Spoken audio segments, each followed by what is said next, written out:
Sports Talk 1080 The Team Orlando's Tuck and O'Neill. With Mike Tuck, I'm Jerry O'Neill. Look what we got here. It's football season. In fact, the day that we're recording this is the season opener for UCF, Thursday, September 2nd. And we've been asked to talk a little bit about the UCF Knights. Now, I am starting my 21st year as a part of the UCF football broadcast. We've got some great games coming up. The season opener, Thursday night against FIU. Two real tough road games in the non-conference portion. At Stanford, a first-time visit there, and also at South Carolina. You know, the non-conference is great to go out and challenge yourself with a couple of those games. I don't expect them to be able to win either game, but if they won, it would be a huge bonus and would be a feather in their cap. If they win the conference, to play in the major bowl game at the end of the year. Looking at the conference as a whole, the American this year, I like UCF to win it, and I expect UCF to actually take a step back based on all the talent they lost, Jer.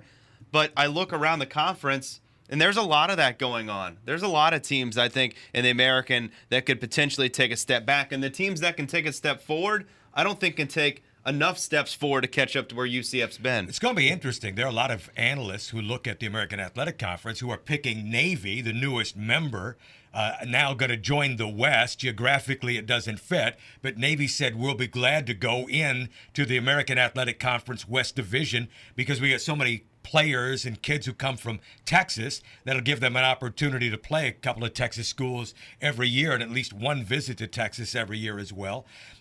East Carolina loses a star quarterback. They lose a star wide receiver. So they've got some holes to fill along the way.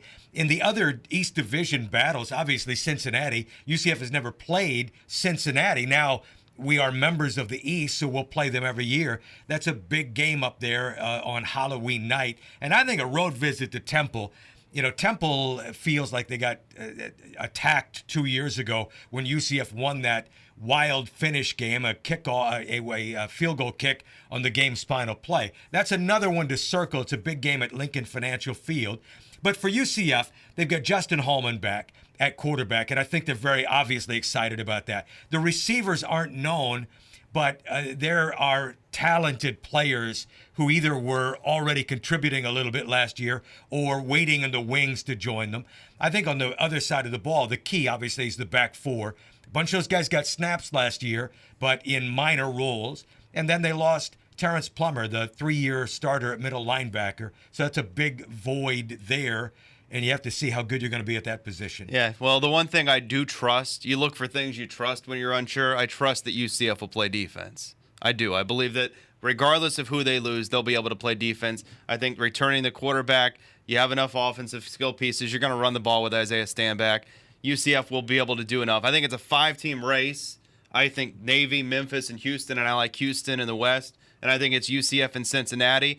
And although I think UCF will lose at Cincinnati, Cincinnati has landmines along the way. They'll lose a couple of conference games, and UCF will jump back ahead. The Knights win the conference this year. Now let's go play it, and we'll react to it all football season long, both here every day and 3 to 6 weekdays at Sports Talk 1080 The Team Orlando.